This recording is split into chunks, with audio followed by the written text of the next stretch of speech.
Yo, what is up guys? Welcome back to another Alchemy Stars video. And today, it'll be a little bit different. I'll be showcasing my actual team formation that I use for farming, for auto clearing, and is basically like a super awesome, super DPS focused rainbow team. So I'm going to be using a ton of units from different elements.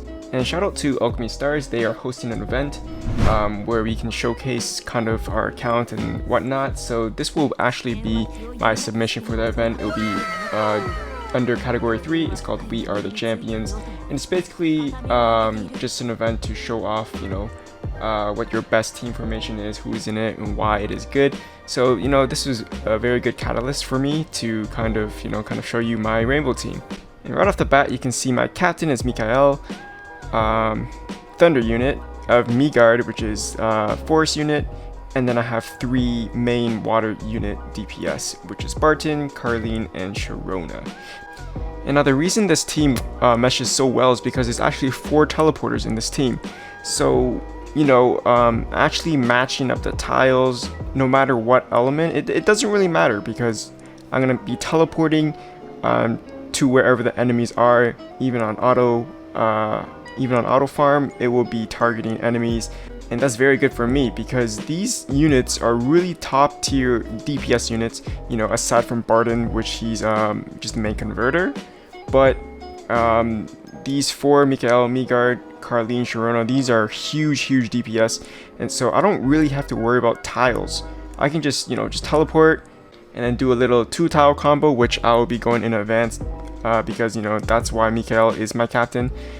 She has that 2 combo chain skill, which is very good.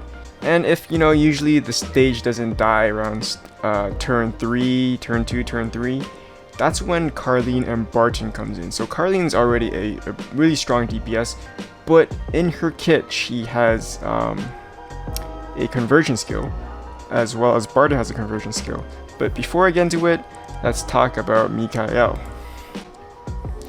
Now, Mikael is one of my favorite units in the game. It's a girl, it's a she, alright? She's a she, and to pronounce her name, it's actually Mikael. And she has really high attack, and the reason I put her as the captain is because of her skills. So, her chain combo. Her chain combo is actually 2 9 12, which is the number of tiles you need to create the combo. All you need is a 2 combo to activate her damage, which is 160% on 1 cluster, which is a really big cluster. Now, I mentioned before, her active skill is a teleport. It is a very strong damage teleport, 320% plus an extra 5% to their max HP, or not their max HP, but their current HP.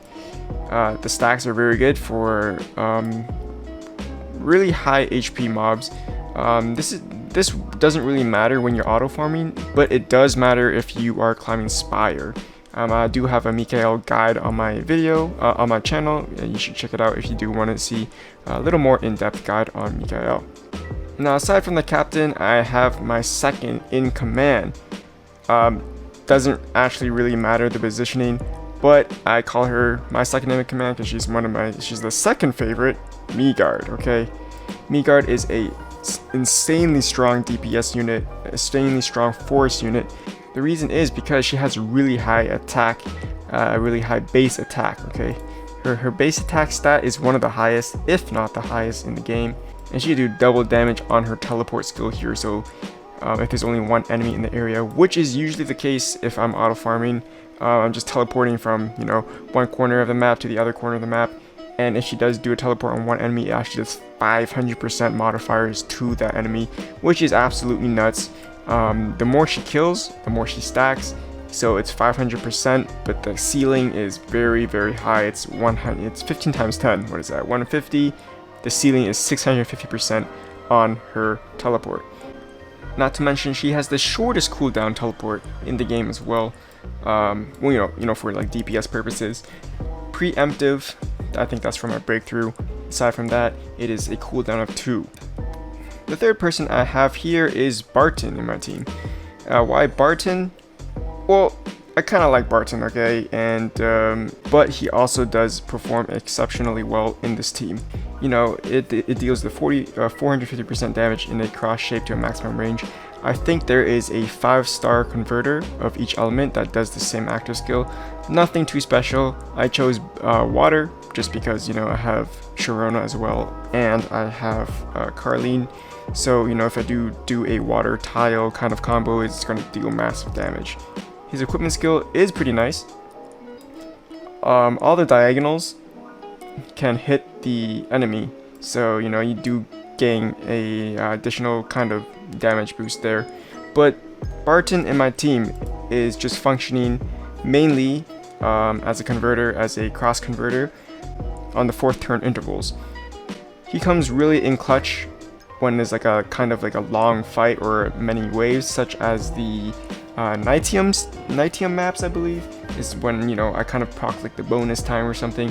Barton comes in clutch. He can easily do an Aurora time, which is like a 15 tile combo, and he pairs extremely well with Carleen.